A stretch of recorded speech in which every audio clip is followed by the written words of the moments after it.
යාළුවනේ ඔයාලත් YouTube TikTok කරන කෙනෙක්ද? නැත්තං ට්‍රැවල් කරන්න ව්ලොග් කරන්න ආස කෙනෙක්ද? එහෙනම් අද මම ඔයාලට අරගෙන ආවේ දැනට ලෝකයේ තියෙන සාක්කුවේ දාගෙන යන්න පුළුවන් සුපිරිම කැමරාවක් වෙන DJI Osmo Pocket 3 එක ගැන සම්පූර්ණ විස්තරයක්. මේ කැමරාවේ මම දැකපු ලස්සනම දේ තමයි මෙන්න මේ කරකවන්න පුළුවන් 2-inch rotatable screen එක. ඔයාලට YouTube එකට හරස් අතට වීඩියෝ කරන්න ඕනේ නම් මේ ස්ක්‍රීන් එක හරස් අතට තියාගන්න පුළුවන්. හැබැයි ඔයාලට TikTok හෝ Shorts කරන්න ඕනේ නම් මේ ස්ක්‍රීන් එක එකපාරක් උඩට කරකවපු සැනින් කැමරාව ඕටෝම vertical, ඒ කියන්නේ දිගට වීඩියෝ මෝඩ් එකට හැරෙනවා. ඒ වගේම කැමරාව ඕෆ් කරලා තියෙද්දි මේ ස්ක්‍රීන් එක කරකවපු සැනින් කැමරාව ඕන් වෙනවා.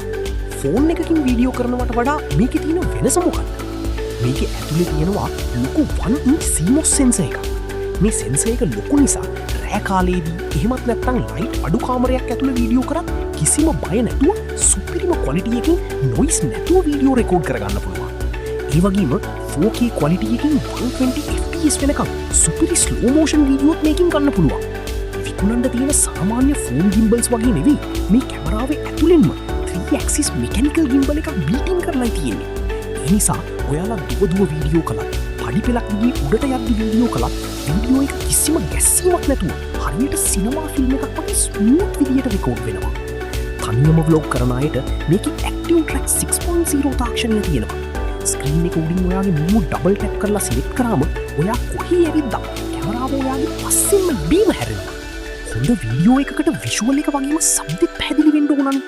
මේ ක්‍රියේටර් කොම්බෝ එකත් එක්ක ලැබෙන DJI Mic 2 wireless mic එක ඇඳුමේ ගහගත්තාම වටපිටාවේ තියෙන අනවශ්‍ය ශබ්ද ඔක්කොම නැති කරලා ඔයාගේ කටහඬ විතරක් තාමත් පැහැදිලිව රෙකෝඩ් වෙනවා. බැටරි එක ගැන කිව්වොත් මේක විනාඩි 16කින් 180ක්ම ෆාස්ට් චාර්ජ් කරන්න පුළුවන්. ඒ වගේම මේ යටින් සවි කරලා තියෙන බැටරි හැන්ඩල් එකත් එක්ක විනාඩි 160කට වඩා එක දිගට වීඩියෝ කරන්න මේකට පුළුවන්. ඉතින් ඔයාලත් ප්‍රොෆෙෂනල් විදියට වීඩියෝ කරන්න කැමති නම් හැමතැනම ලොකු කැමරා උස්සන් යන්න අකමැති නම් DJI Osmo Pocket 3 කියන්නේ ඔයාට ගන්න පුළුවන් හොඳම choice එකක්. වීඩියෝ එක වටිනවා කියලා හිතුණා නම් අනිවාර්යයෙන්ම like කරලා channel එක subscribe කරන්න අමතක කරන්න එපා. ඊළඟ වීඩියෝ එකකින් හමු වෙමු.